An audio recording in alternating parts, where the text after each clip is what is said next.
రాజ్యాంగ నిర్మాత doctor BR Ambedkar గారి 135వ జయంతిని మనం ఆల్ ఇండియా బిఎస్సి పార్టీ ఆఫీసులో జరుపుకుంటున్నాం.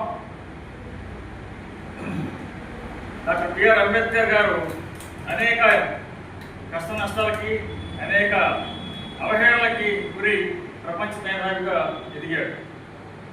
డాక్టర్ బిఆర్ అంబేద్కర్ గారు రామ్జీ భీమాబాయి దంపతులకి 1891 ఏప్రిల్ 14వ తేదీన మహారాష్ట్రలో 14వ సంతానంగా జన్మించాడు. అందరిలో కల్లా ఈయన చిన్నవాడు. ఈయన ప్రపంచ మేధావిగా ఎలా ఎదిగాడంటే ఆయన ఎవరు కూడా సపోర్ట్ ఇవ్వలేదు. ఆయన స్ట్రైక్ తోటే మామూలుగా పైకి వచ్చాడు. ఆయన వాళ్ళ తాత కానీ తండ్రి కానీ వాళ్ళందరూ కూడా మిలిటరీలో పనిచేశారు కాబట్టి వాళ్ళకి ఇంగ్లీష్ మీద కూడా ఒక అవగాహన ఉంది. కాబట్టి మొదటి నుంచి కూడా ఆయన కాస్త మేధావిగా వీలుపడింది. తర్వాత వీరి తల్లి గారు ఈయన 5 సంవత్సరాలు ఉన్నప్పుడే చనిపోవడం జరిగింది. వాళ్ళ పిన్ని మీరాబాయి గారే ఆ తల్లి లేని లోటు తీర్చి చేశారు.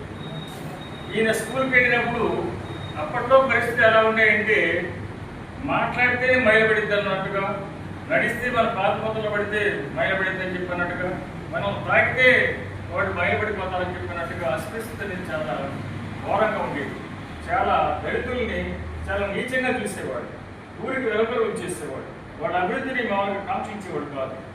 వాళ్ళు చతుర్వర్ణ మనధర్మ శాస్త్ర ప్రకారం వాళ్ళు ఏం చెప్పేవాడు అంటే బ్రాహ్మణ యొక్క నోట్లోంచి బ్రాహ్మణులు పుట్టారట, భుజాల్లోంచి ఒక క్షత్రియులు పుట్టారట, తొడల్లోంచి మామూలుగా ఈ వయసులు పుట్టారట, పాదాల్లోంచి సూదులు పుట్టారట.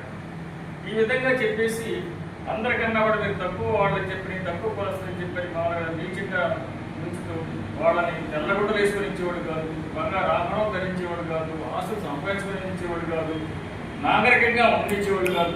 ఊరికి దూరంగా వచ్చేసి మామూలుగా ఏదో నీచ పనులు చేపిస్తూ వాళ్ళ సేవా ఫలాలకు ఉపయోగించేవాడు అన్నమాట.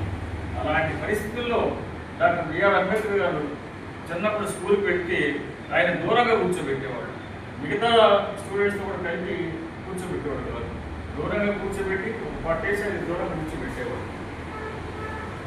టీచర్స్ కూడా